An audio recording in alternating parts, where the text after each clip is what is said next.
amount of money will ever make you wealthy.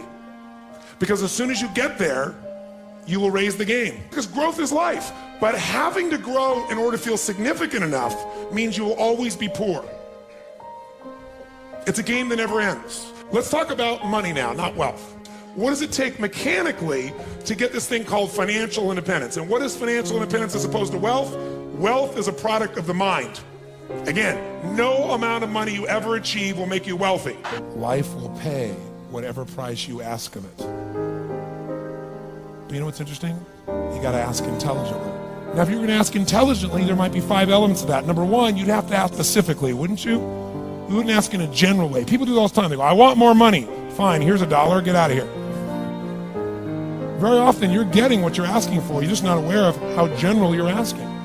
Clarity is power. The more clear you are about exactly what it is you want, the more your brain knows how to get there. Your brain is a servo mechanism. It's like a bomb. Those bombs, those missiles, they have a servo mechanism. So if the target moves, it knows what the target is, it follows it. Your brain, when you condition it, knows exactly what to go for and will find a way to get there. But when you decide what's most important to you, your brain goes after it. Everyone I know who's successful builds what I call an RPM plan. An RPM is built on the metaphor that the way to get from where you are to where do you want to go to the fastest is you got to build power, like in a car, RPMs. And the R stands for they know the result they're after. They know what they want precisely. If you don't know exactly what you want, or you let yourself get beyond that into something general, you're not going to achieve it. We all have goals. The problem, as I've said before in this program, is that we're unconscious in the use of our resources. Most people's goals are to, quote, pay the lousy bills, or to get by, or to survive, or get out of debt, or make it through the day, make the relationship a little better, get a better job. In short, they're caught up in the trap of making a living rather than designing a life. Remember that our goals affect us whatever they are. If we don't consciously plant the seeds of what we want in the gardens of our minds, we'll end up with weeds. If we want to discover the unlimited possibilities within us, we must find a goal big enough and grand enough to challenge us to push beyond our limits and discover our true potential. Remember that your current conditions do not reflect your ultimate potential, but rather the size and the quality of the goals upon which you're currently focusing. We all must discover or create a magnificent obsession. Whenever you look at somebody and say, why are they more successful than anybody else? It's always because of step one, they've raised their standard. If you go back home and you want to change your life in any way, personally, professionally, or your company, as boring as it sounds, as stupid as it ain't it sounds, because even though that's not sexy, it is the only thing that creates lasting change. You can go on a diet and you can lose weight, but what will that person eventually do? They'll go where? Back, unless they raise their standard. Now that sounds so trite and stupid and positive thinky or old school, but the truth is it's the truth. So maybe I can language it in a way that's more compelling to you or more simple. What does it mean when we say raise our standards? It means you turn your shoulds into musts. The difference in people is that they turn their shoulds into musts. The things that you used to say I should do, you do your shoulds when it's convenient, when it's comfortable, when it goes your way. But when something is a must, not to other people, but a must to you, do you find the way to get it done, yes or no? So the difference in people is what's their must, or another word for that is what's their standard. If you want a great jump in the quality of your life, an extraordinary jump in the quality of your life, you gotta set yourself up to win. You gotta set yourself up with a process that allows you to consistently grow, consistently enjoy your life, and consistently produce the results that you're really after. And I don't care. But if you've got what you know, that focus, the target, and you got the toolbox, and you're still not getting what you want, it's because you got inner conflicts. That's the third pillar. You got to resolve your inner conflicts.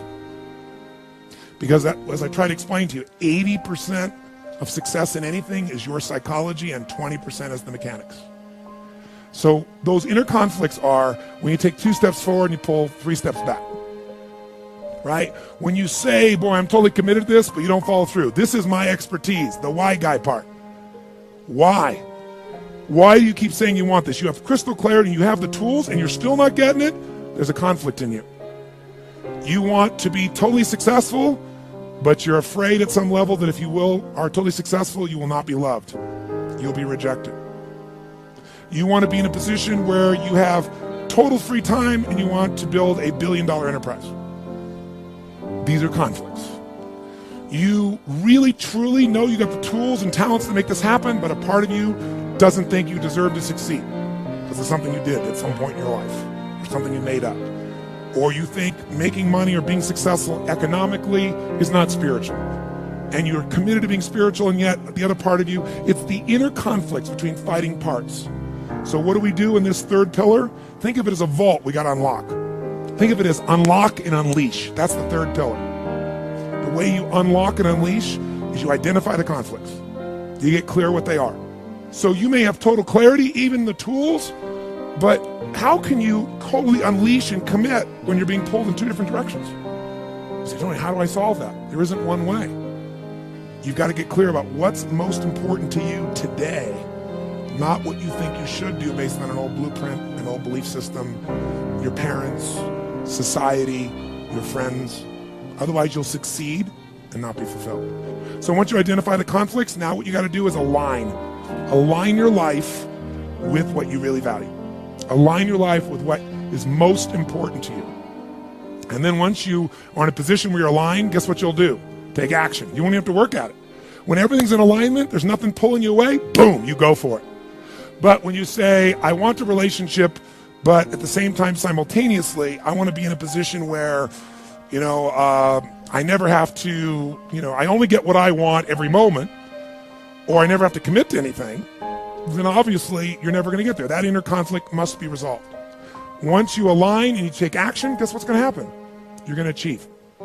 And once you achieve, you succeed. When you succeed, I'll tell you what you got to add to it. Celebrate, right? And then contribute. Pay it forward, if you will, as corny as that sounds. Pay it forward, don't pay it back. Take what you've got, what you've learned, and bring it to someone else. And if you bring it to someone else, it continues that cycle of fulfillment, of joy, of meaning in your life. Everything works. I just finished by reminding you what I think everybody knows in their heart. Nothing you get will ever make you happy. Nothing. Doesn't matter how many people respect you, how much money you have, how many things you have. We all know that. But who you become will make you very happy or very sad. And so ultimately, there's one way to test your life. In the busyness of your life, make sure you take just a few minutes to give yourself the gift of making progress every day. Because that's the one word that'll make you happy. Progress.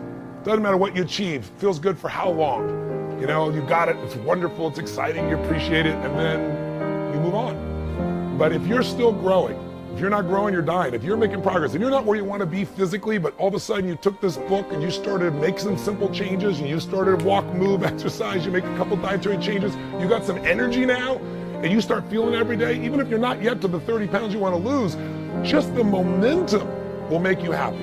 If you're in a relationship where you're settling, or you're in a relationship where you're not in a relationship and you're settling for being alone when something inside of you craves more, and this book triggers you and gives you the plan of how to finally connect and break through your own fears and connect with people and light them up the way you really want to, just even before you're there, just the progress will light you up. And we all have to keep growing to feel that alive. So whether it be progress in your business, progress in your body, progress in your energy, your relationship, your kids, your finances, your career, I don't care what it is, that's what my life's about. So my heartfelt wish for you is this video becomes a trigger for more progress. And that out of that progress, you'll have things that you enjoy in your life that you'll now be able to give to other people too.